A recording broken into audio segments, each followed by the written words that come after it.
여러분 반갑습니다. 한명준 목사입니다. 에베소서 강의 오늘 두 번째 시간인데요.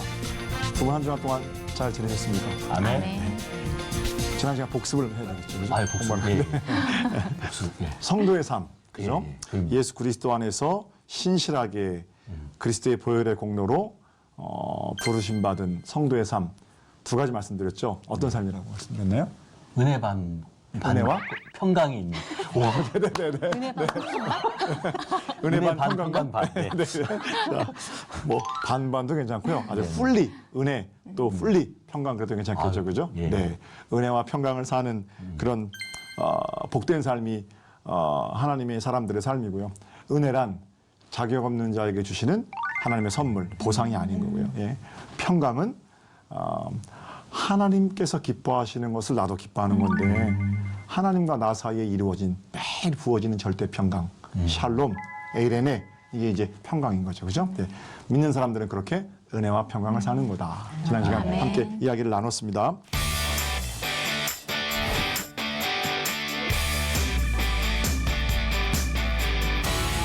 자, 오늘은 에베소서 1장 3절부터 6절까지 함께 읽을 텐데요.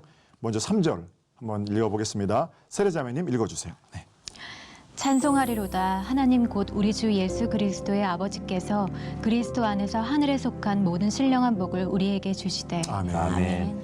자, 이제 사랑하는 에베소 교회 교인들에게 은혜와 평강을 빌었던 사도 바울께서 본격적으로 편지를 시작하는데 첫머리에 찬송하리로다 이렇게 편지를 시작하고 있어요. 어떤 내용을 찬송하는 거냐면 하나님께서 우리에게 신령한 복을 주셨구나 찬송하라 이런 구절인데 첫머리가 찬송하리로다 찬송하라 어떤 감정적인 그런 어떤 요청으로 시작하고 있죠. 신앙생활은 물론 감정으로 하는 건 아닌데요. 감정도 매우 중요합니다.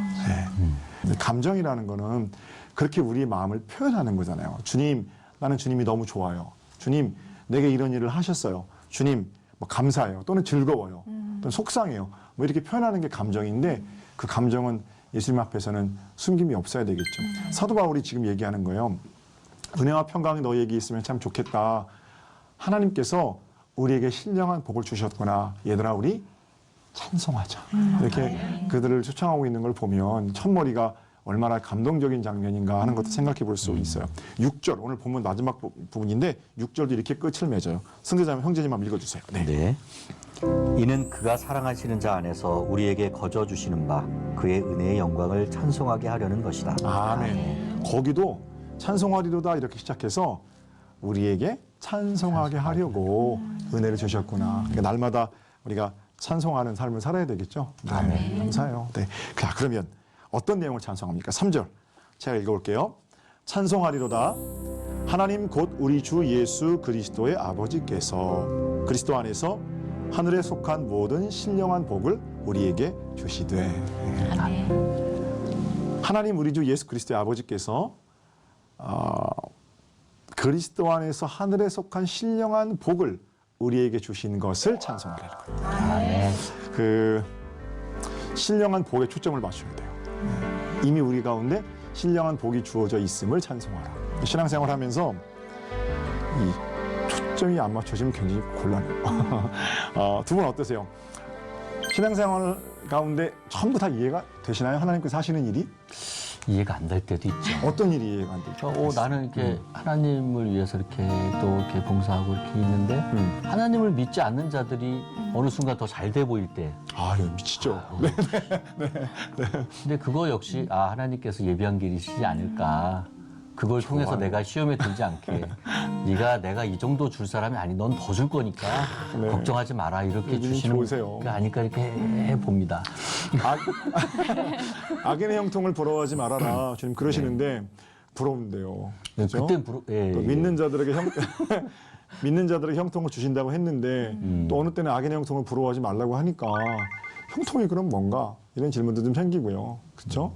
그러나 집사님 말씀처럼 그렇죠. 내게 더 큰 것을 주실 것이기 때문에 뭐 그것보다 더 가치 있는 것을 허락하실 것이기 때문에 그 믿음이겠죠. 또 이미 허락하셨음을 보는 것도 믿음이겠고요. 그죠? 한 가지는 분명한 것 같아요. 뭐냐면 예수 믿고 복 받고 살자. 맞는 말이고 신년 축복성에 왜냐하면 모든 복의 근원은 하나님께서 우리를 복 주셔서 우리가 비로소 사람이 되었기 때문에 마땅히 복을 구해야 하고 복 받은 자로 살아야 하는 것이 맞지요. 기복 거기에는 전혀 뭐 이의가 없어요. 그런데 그것만이 신앙생활의 전부인 것처럼 생각하면 그때는 기복주의가 되는 거잖아요. 근데 기복주의는 사실은 우리 가운데 있는 굉장히 위험한 요소이죠. 예수 믿는 사람들이 예수 믿고 부자 됩시다. 부자 될 가능성이 많죠. 그런데 예수 믿고 전부 부자로 살았나 생각해 보면 그런 거 아니거든요. 저희 교회도 출석 인원이 한 700명 정도 돼요. 작년 출석 인원이. 그러면 저희 동네가 서정리라는 동네인데 100년 동안 거기 있었어요. 100년 동안 하나님을 얼마나 많은 예배를 드렸겠어요. 그리고 만약에 예수 믿고 부자 되는 것이 복음의 핵심이라면 100년 동안 신실하게 예배를 드렸으면 지난 100년 동안 1등, 700등까지는 우리 교회 교인이어야 돼요. 그래야 하나님 살아계신 게 되는 거예요. 예수 믿고 부자 된다는 것이 정설이고 복음이며. 근데 그건 복음의 한 면일 수 있지만 그 자체로 복음은 저는 아니라고 생각해요. 그러니까 우리가 부자 되고 건강해지는 것 때문에 찬송하는 건가? 떡을 구하는 인생들에게 예수님께서는 끊임없이 그 떡은 바로 나야. 내가 생명의 떡이야. 보이지 않는 것을 말씀하시거든요. 그러니까 신앙생활은 어찌 보면 그 싸움인 거죠. 그럼에도 불구하고 우리가 우리의 찬송의 이유를 하나님께서 예수 그리스도 안에서 우리에게 주어진 신령한 복에 초점 지우지 아니하고 신령한 복이 아니라 기름진 복에만 초점을 맞춘다면 여러 가지 불만들이 생겨날 수밖에 없겠죠. 안 믿는 사람들이 더 잘 되기도 하고 마치 공부도 안 하는 애들이 대학 잘 가서 배 아픈 것처럼 얼마나 속상해요. 그냥 복이 아니고 우리가 사모해야 할 복은 또 찬송해야 할 복은 신령한 복입니다. 아멘. 영원을 사모하는 자만이 현재 누리고 앞으로도 누릴 수 있는 이제까지 나를 누리며 살게 하셨던 감사의 복, 뭐 그런 신령한 복들을 말씀해 주시는 거죠. 부자 됩시다 또는 뭐 가난해집시다 이런 얘기들하고는 좀 차원이 다른 얘기인 거예요. 지금 사도 바울 형편만 봐도요. 사도 바울은 예수님 만나기 전에 그 유대교의 먹이사슬에서 꼭대기가 되기를 원하는 사람이었어요. 얼마나 간절히 꼭대기가 되기를 원하는 사람이었냐면 지난 시간 말씀드린 것처럼 그 예수 믿는 나사렛 촌 예수를 그리스도로 고백하는 자들은 못 견뎠거든요. 그 사람들 잡아서 가두고 죽이고 하는 일이 그 사람의 일이었고 그 일은 유대교 공동체에서 촉망받는 지도자였던 그가 최고의 자리에 오르기 위한 몸부림 같은 거였단 말이에요. 그 야망이 큰 사람이었잖아요. 그런데 오히려 예수 그리스도를 만나고 그거 다 없어졌잖아요. 그렇게 자기를 따르는 유대인들이 다 죽이려고 그러잖아요. 가는 곳마다 뭐 대적자들을 만나게 되잖아요. 정말 가난해졌거든요. 그러니까 물질적인 기준을 가지고 부자다 가난하다 이걸로 평가할 게 아니라 지금 사도 바울이 말하고 있는 찬송합시다. 얘들아 찬송하자. 우리는 예수 그리스도 안에서 어떤 복을 신령한 복을 받은 자들이잖아. 이렇게 얘기하고 있는 거죠. 높아지려는 마음을 가진 사람 사탄의 유혹을 넘기기 힘들어요. 그리고 권력을 추구하는 사람들은 권력이 제일 무서운 거예요. 돈을 추구하는 사람들은 돈이 제일 무섭고요. 근데 그거 별로 그렇게 마음에 두고 살지 않는 사람은 권력도 돈도 별로 안 무서운 거죠. 예수 그리스도를 추구하는 사람은 예수님이 좋은 거고 또 한편으로는 예수님 말씀이 두렵기도 한 거고 이제 그게 믿음의 사람들의 모습이겠죠. 신령한 복은 그리스도 안에서 우리를 보는 겁니다. 예수 때문에 어려움 당하고 욕도 먹고 감옥에도 갇히고 그래도 하늘의 신령한 복을 인해서 감사하는 삶을 사는 거죠. 신령한 복을 누렸던 대표적인 인물이 그 흑인 인권운동을 주동했던 마틴 루터 킹 주니어 목사님이거든요. 그 몽고메리에서 그 버스 보이콧 사건으로 시작된 흑인 민권운동이 있는데 해방운동 그 이래서 이제 백인들이 얼마나 그 당시에 나쁜 짓을 많이 했냐면 이 목사님 사는 집에 불도 지르고 그렇게 했어요. 뭐 흑인들의 자녀들을 죽이고 눈에 불이 나는 거죠. 근데 그때 이 마틴 루터 주니어 목사님이 이런 말을 했다고 그래요. 당신들이 나를 죽일 수는 있을 겁니다. 그러나 당신들이 할 수 없는 일 하나 있는데 내가 당신들을 미워하게 할 수는 없을 겁니다. 제가 이 책을 읽으면서 이 가능한가? 어떠십니까? 아유, 어떠세요? 네. 저는 가서 저 똑같이 부질 것 같아요. 맞불을 넣는 거죠. 그렇죠. 맞불 작전. 아유, 그럼요. 네. 아유, 저라도 그럴 것 같아요. 네. 좀 부끄러운 얘기지만 뭐 맞불은 아니더라도 어떻게든 대갚아 주려고 할 것 네. 같은데 어떻게 사람이 그렇게 할 수 있을까 싶어요. 맞아요. 네, 세례자매님 어떠세요? 네. 저도요. 제가 앞차가 깜빡이 안 켜고 끼어들기만 해도 죽일 것처럼 막 하거든요. 그렇죠. 또 운전할 때는 또 그게 또 아유, 그죠? 네. 놀랍죠. 가끔 운전할 때 옆에 있는 아들이 아빠 그 목사님이잖아. 그 말 때문에 가슴이 아파. 그러니까 그런 어떤 뭐랄까 당한 대로 갚아주고 싶은 마음이 드는 게 사실인데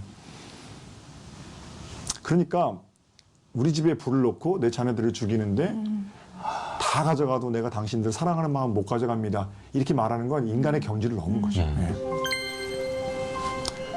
못합니다. 우리 힘으로는 못합니다. 그러나 그리스도 안에서 우리 주변을 바라보면 예수님께서 그러셨으니까 미워하지 않는 것으로부터 시작할 수 있지 않을까 그런 생각도 들고 그런 분들이 안 계셨으면 모르는데 그런 분들이 계시잖아요. 그러니까 그리스도 안에서 자기를 보는 사람들의 삶의 모습은 그런 모습이 아닐까. 그러니까 우리가 못합니다 하고 적당히 내가 하는 거 핑계대고 그러지 말고 높은 데 뜻을 두고 우리도 언젠가는 그렇게 할 겁니다. 미워하지 않는 것으로부터 사랑을 시작할 수 있지 않을까 그런 생각 해봐요. 이번에 제가 이제 아르헨티나에 우리 시청하라고 한디포 촬영 갔다가 뉴욕에서 이틀 동안 동생 집에 폭풍 때문에 머물렀어요. 그때 그 예배 참석하고 나서 드라마를 정주행했는데 응답하라 1987. 제가 1988년도에 고등학교 2학년이었거든요. 그러니까 딱 그 세대가 제 세대예요. 그래서 너무 재밌었는데 거기 이제 명대사가 나올 때마다 혼자 보면서 딱 적었어요. 이런 그 우리 성경 속속하고 해야 되겠다. 거기 무슨 대사가 있냐면 이런 대사가 있어요. 누군가를 사랑한다는 건 미워하지 않는 것이 아니라 미워할 수 없다는 것이다. 너무너무 그 대사가 좋은 거예요. 내가 미워하지 않으려고 막 몸부림쳐서 미움이 안 생기면 얼마나 좋아요. 근데 그렇게 애써 노력했다가도 그 얼굴만 보면 막 미움이 솟구치는데 어떡해요. 근데 미워하지 않겠어요. 내 결단이 아니고 하나님께서 내게 주시는 사랑 때문에 미워할 수 없는 거죠. 자식들은 그래요. 아직 세례 씨는 결혼 안 해서 잘 모를 거예요. 그런데 자식들에 대해서는요. 내가 미워하지 않으려고 해서 미워하지 않는 게 자식들 미움짓 많이 하죠. 그러나 미워할 수 없어요.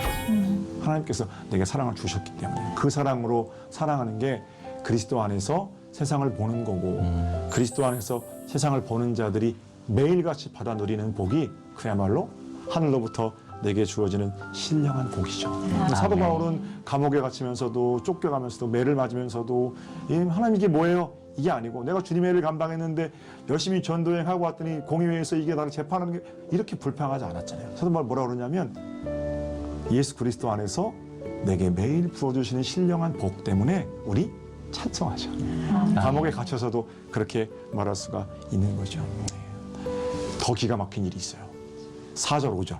다 같이 한번 읽어볼까요? 네. 예, 같이 한번 읽어보겠습니다. 4절, 5절 시작.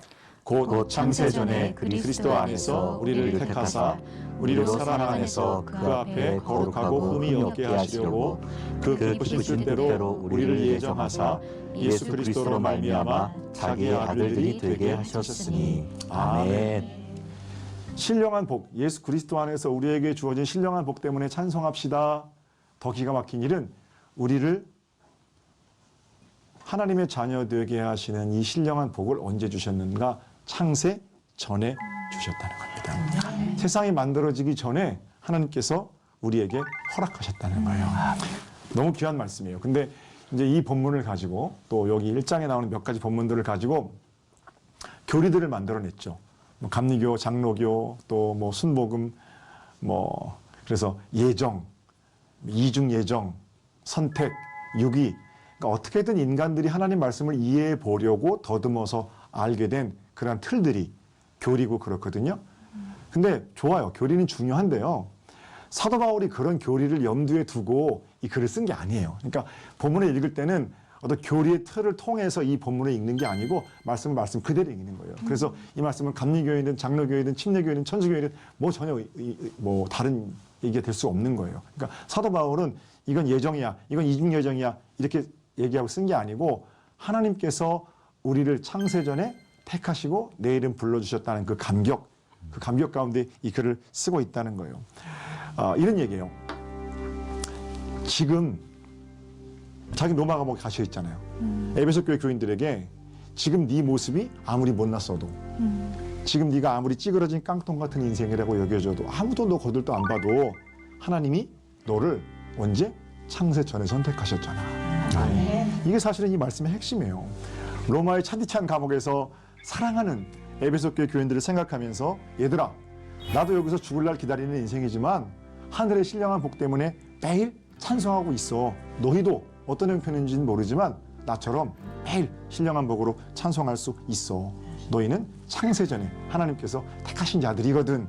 이게 사도 바울의 권면이에요. 너무 감사한 고백이죠.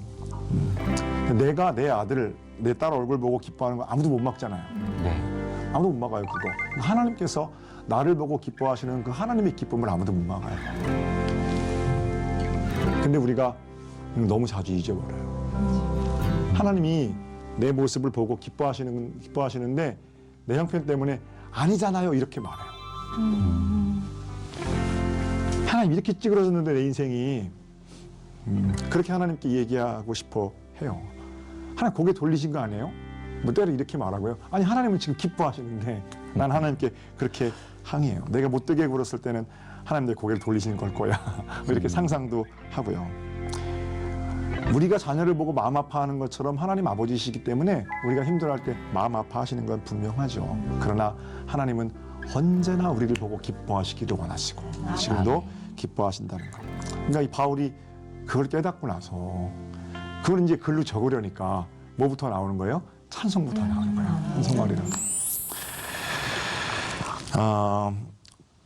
바울하고 비슷한 일을 겪은 사람이 있어요. 다윗이에요. 구약에.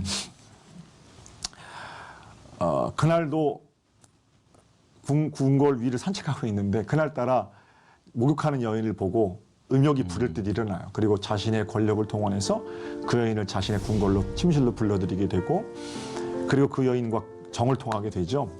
그 다음에 그 일을 감추기 위해서 그 여인의 남편, 자기를 위해 전장에 나가 있는 남편 우리아를 불러다가 그 일을 덮으려고 하죠. 결국 그게 되지 않자 우리아를 전장 최의 전방으로 보내서 살인 교사까지 저지르게 되죠.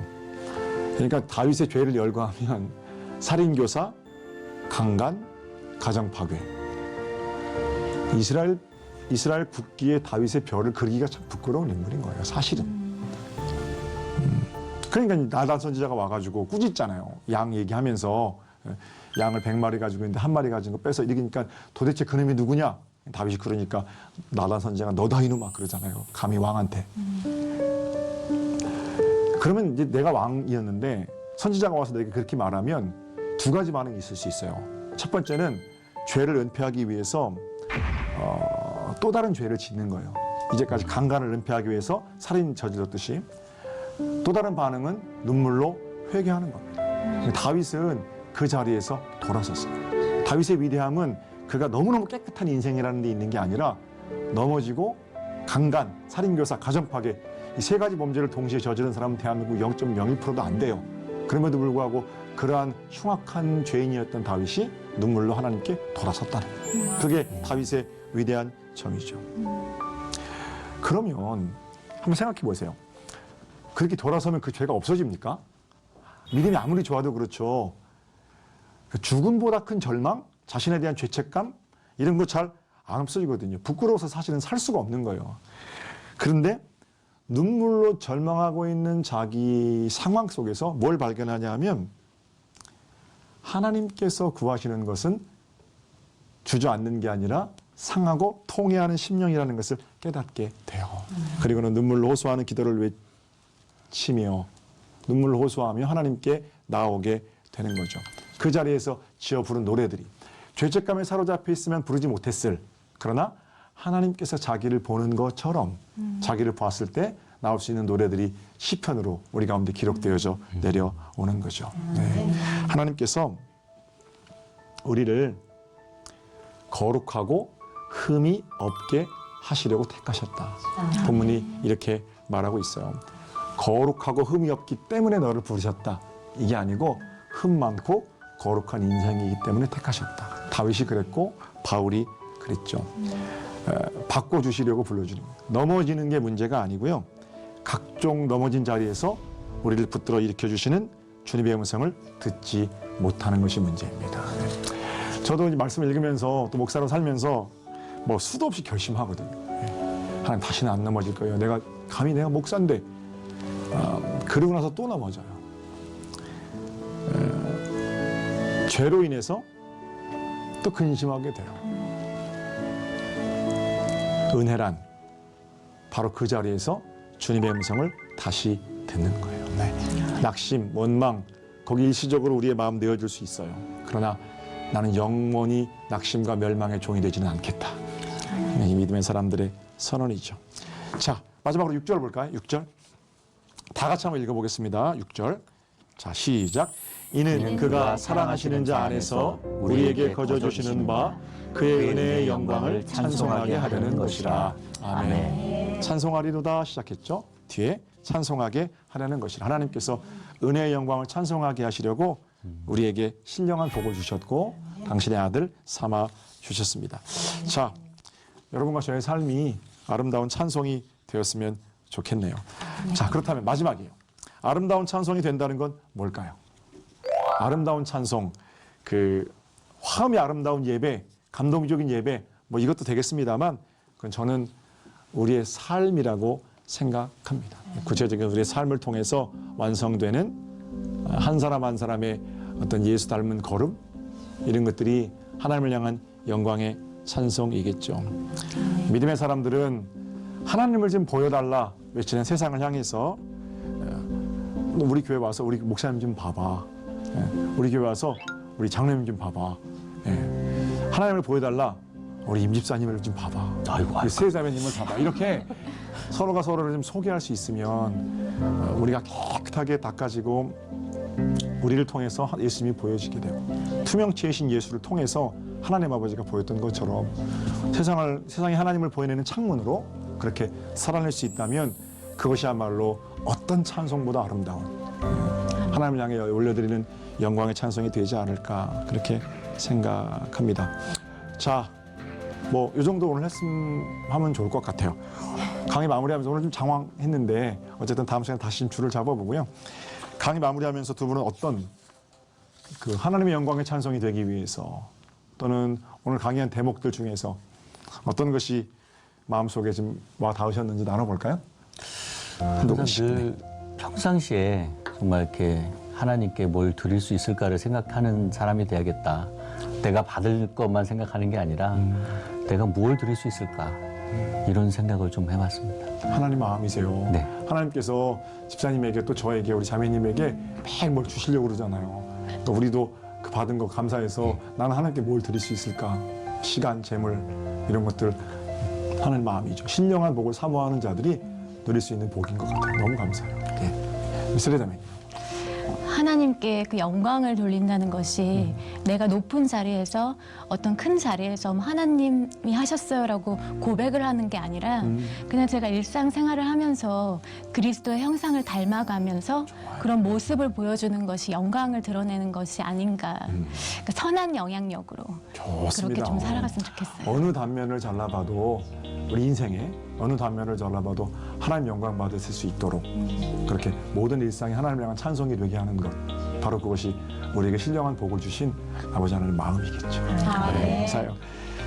두 분의 삶을 통해 또 우리 관객들 또 시청자들의 삶을 통해서 하나님께서 일하시고 하나님이 여러분들의 삶을 통해 세상 가운데 보여지는 그런 복된 한 주간 되시기를 바랍니다. 오늘 강의 여기까지 하고요. 다음 시간에 더 풍성한 것으로 찾아뵙기를 소망합니다. 감사합니다.